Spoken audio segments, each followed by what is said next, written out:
Hi all, I'm Jeanette Keynes from Jewelry Arts Inc.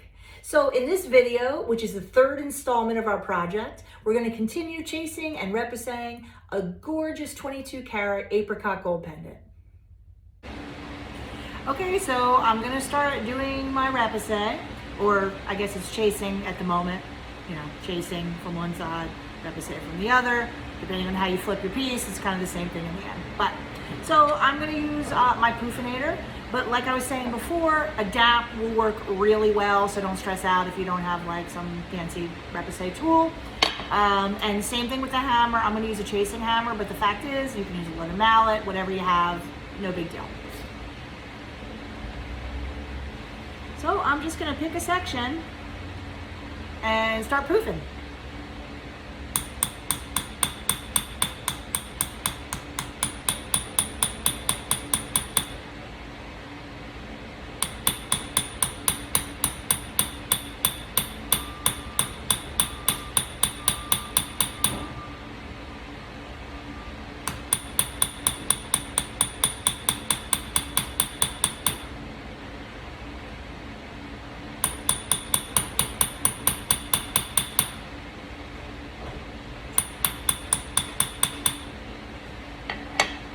Now my poofinator is highly polished, which is nice, but if I find that I'm sliding too much, I can take just a very fine sandpaper and go over it, because a high polish can be beautiful, but sometimes that slides around too much. So I usually kind of try it out, and I feel like if I can control it and it's doing what I want it to do, great. But if not, I'll kind of just take the shine back a little bit. The same thing on your dap, Usually you want that highly polished, but sometimes that makes it slide around a little too much. I'm probably also going to need to use a smaller size poofinator at some point. I'm working on some of the bigger areas right now. I'm using this one, but you're usually just using your judgment about what tool do I have and what will fit in there. The one thing you do want to be careful of though is you don't want to use a tool that's too small, because if it's too small, you're going to end up with little depressions or dots or whatever, which is not what you want if what you're trying to get is just a smooth poof. If you're trying to get a texture, that can be great, but just always think about that, because I find that's the mistake that people make the most when they're trying to get a repoussé curve or whatever. They use a tool that's too small, so then they end up with these sort of individual little depressions or texture, when really they're just looking for a smooth curve. So watch out for that and you'll be fine.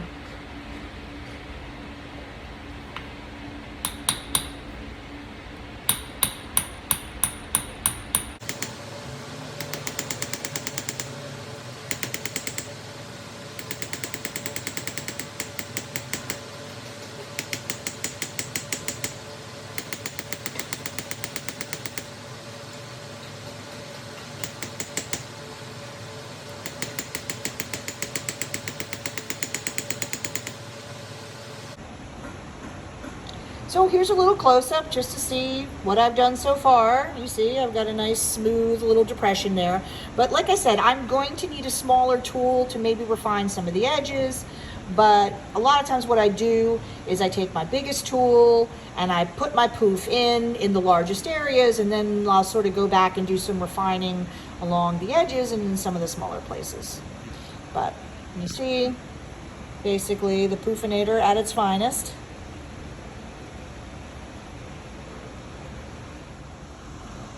And here's an extreme close-up of what I've done so far. So I'm going to go over the bigger sections with this, and then I'll start kind of working some of the edges.